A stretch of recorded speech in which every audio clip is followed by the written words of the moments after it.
Si tuviéramos que elegir a una única persona para salvar la Tierra del mal, seguro que no pensaríamos en Sailor Moon. Al 90% de las personas le caerá mal nada más ver cómo se comporta o las decisiones que toma.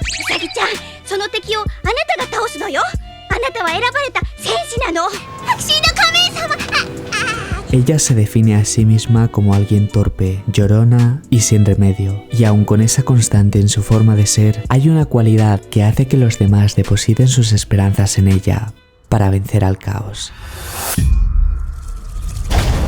La respuesta a esta cuestión la tenemos en la propia obra, algo tan simple que no tiene nada que ver con los poderes. Sailor Moon no se rinde, pero para que ella haya sido capaz de influir en la vida de tantas personas alrededor del mundo, no basta con eso. Naoko Takeuchi quería publicar una obra sobre un grupo de chicas lindas que se transforman para dar una paliza a los tipos malos, y debía asegurarse de causar un gran impacto. El problema es que las batallas en Sailor Moon eran breves y solían acabar con un solo golpe, así que una forma muy eficaz de llamar la atención eran los colores. Aunque la autora de la obra propuso una combinación de colores pastel, los editores no tardarían en sugerir que utilizase colores más atrevidos. De lo contrario, no conseguiría vender lo suficiente. Originalmente el color de pelo de Usagi iba a ser el rosa, pero a Takeuchi no le convenció por no conseguir transmitir adecuadamente la apariencia de un conejo desde el propio cabello, algo que sí lograría junto con los ojos rojizos de la hija de Usagi, Chibiusa. Los editores rechazaron entonces la propuesta de que el pelo de Sailor Moon fuera plateado porque no destacaría. ¿Realmente hace tanto el cambio de color en el pelo? Quiero que eches un vistazo a esta escena y pienses en cómo la percibes. Aquí Usagi quiere tener una cita con un chico, pero la gata Luna le regaña.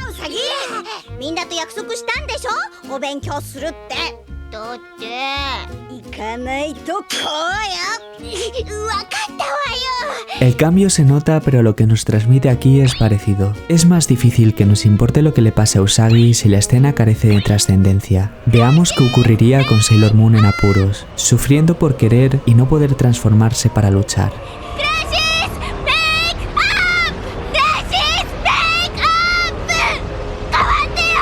Parece que los colores son más relevantes aquí. Un amarillo que energiza a Sailor Moon, pero que al no poder hacer nada acentúa su impotencia. En Psicología del color, un libro de Eva Heller que explora cómo actúan los colores sobre los sentimientos y la razón, se analiza el amarillo como el color más contradictorio de todos. Esta inestabilidad del amarillo se desata en los momentos en los que Sailor Moon está contra las cuerdas.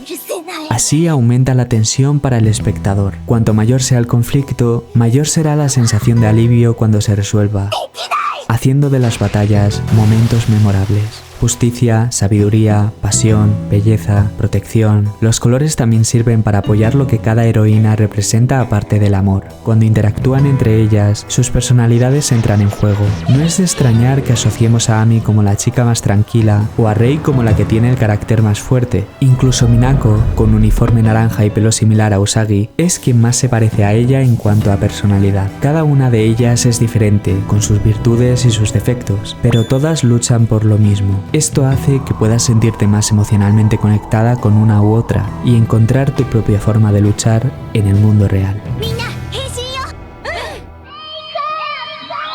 Verás, en 1986 en Japón se implementó la Ley de Igualdad de Oportunidades de Empleo. Esto permitiría a las futuras generaciones crecer en una sociedad que prohibía cualquier tipo de discriminación de género en los procesos de selección de personal. Con esto aparecieron nuevos discursos y representaciones de mujeres trabajadoras. En un artículo de la doctora en Historia y Lenguas del Este Asiático, Bárbara Moloni, se muestra la caricatura de una mujer vestida con traje de negocios en un periódico de 1990. Piernas separadas, pose de liderazgo, un gran maletín y un refresco vitamínico para soportar mejor el haber salido de juerga el día anterior. Y aunque el periódico aplaude el ingreso de las mujeres al trabajo, parece que éstas se volvían más masculinas en el proceso. Sailor Moon fue más allá. Doctora, locutora de radio, fotógrafa, azafata o hasta marinera.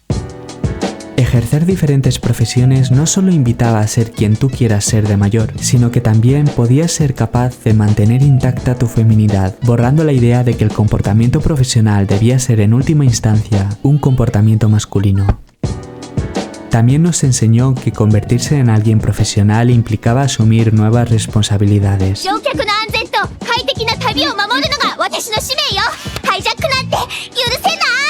El bolígrafo para disfrazarse era útil para infiltrarse en los lugares y fastidiar los planes de los malos. Y el hecho de que ella se colara con éxito normalizaba que las mujeres ejercieran cualquier tipo de profesión. En otras palabras, si algún disfraz de oficio hubiera llamado la atención porque era muy inusual, Sailor Moon podría no haber superado los controles de seguridad, como por ejemplo el del tercer episodio del anime. Las transformaciones de combate eran diferentes.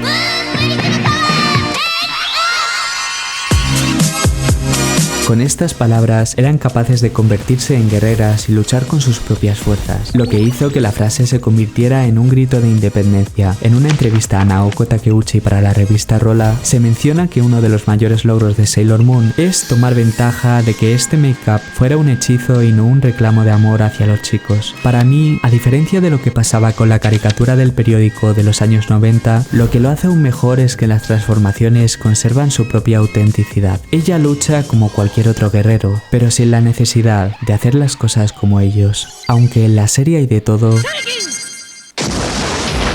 a veces no será un poderoso golpe lo que derrote al enemigo, sino la empatía o la confianza. Y esto me lleva a hablar del último punto, Sailor Moon y su lucha por defender los sentimientos de los demás.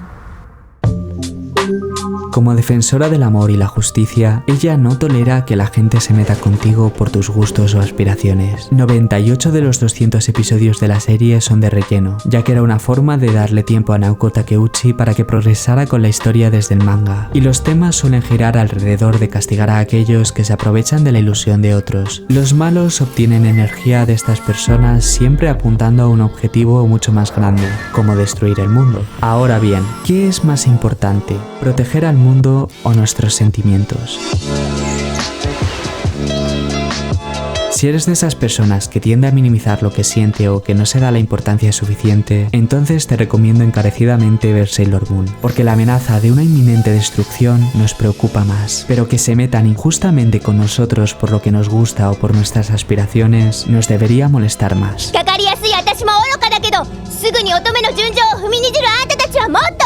Sailor Moon castigará a los que se aprovechen de quienes quieren esforzarse en verse mejor, a los que se metan con aquellos que nieguen el derecho a amar de un hombre, o incluso a quienes juzguen la belleza de una chica por su forma de vestir. Hacía falta que alguien alzara la voz sobre lo que le parece injusto, le diera un lugar a los sentimientos y los defendiese como si fuera el fin del mundo. Esta forma de ser hizo que se ganara un hueco en el corazón de millones de fans. Una chica bella que, aunque sea torpe y llorona, también es luchadora y confiable. Pero esto no significa que te protegerá siempre. Para empezar, no cuentes con ella para eliminar todo aquello que no te gusta en el mundo. El caos se alberga en la mente de cada persona. La buena noticia es que la esperanza también está en nuestros corazones. Sailor Moon te dará el coraje para enfrentarte al mundo, pero quiere que seas alguien capaz de levantarse por sí mismo en el futuro.